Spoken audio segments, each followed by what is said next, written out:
Everyone, welcome back to our another Janmashtami blog. আমি জন্মাষ্টমী ব্লগের আগের পার্টে বলেইছিলাম যে নেক্সট পার্টে আমরা সন্ধেবেলা কীভাবে কাটালাম, ভোগের কী আয়োজন করা হলো, সমস্ত কিছুটা শেয়ার করব। তো ব্যাস এখানে দেখে নাও, বিকাল থেকেই আমাদের সন্ধ্যের ভোগে সমস্ত কিছু আয়োজন শুরু হয়ে গিয়েছিল। এখানে পনির ফ্রাই করা হচ্ছে, আলুর দমের ব্যবস্থা, আর ওদিকে রাধা বল্লভী সবাই কিন্তু হাতে হাতে সমস্ত কাজ করছিল। আমরা দেখো বসে বসে গল্প আড্ডা করছিলাম।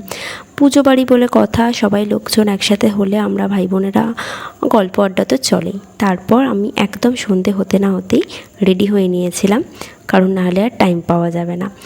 আর শুধু রেডিই হইনি, এদিকে পুজোর কাজেও হাত লাগিয়েছিলাম। ভোগগুলো ঠাকুরকে নিবেদন করা হলো, পুজোর সমস্ত কাজ একটু এগিয়ে রাখা যাতে ঠাকুরমশাই এলে কোনো অসুবিধা না হয়। এদিকে পঞ্চপ্রদীপ জ্বালানো, পঞ্চপ্রদীপে তেল ঢালা, সমস্ত কিছু সবাই মিলে করে নিয়েছিলাম। তারপর ব্যাস ঠাকুরমশাই এসেও গেছেন, আর আমরা বসে গেছি পুজোর কাজে। ধূপ জ্বালানো, ধুনো দেওয়া, অনেক কাজ থাকে। পুজোর কাজগুলো করতে করতে বেশ আমার ভালোও লাগে এইসব কাজ। মা শিখিয়ে দিচ্ছিল। এখানে বোন, মৌদিদি, আমি, রায়া সবাই মিলে বসে গিয়েছিলাম। পুষ্পাঞ্জলি দেওয়া হলো, আরতি হচ্ছিল। আরতিটা এত সুন্দর করে হচ্ছিল না, মনটা পুরো ভরে গিয়েছিল। এবার হোমের কাঠ লাগাচ্ছেন ঠাকুরমশাই, হোমও হবে। যাকে এসব হতে হতে পুজো তো প্রায় শেষের দিকেই। আমি তখন ভাবছিলাম এই জন্মাষ্টমী পুজো নিয়ে আমরা কত দিন ধরে কত কী প্ল্যান করি, এটা হবে ওটা হবে, আলটিমেটলি হয়েই গেল।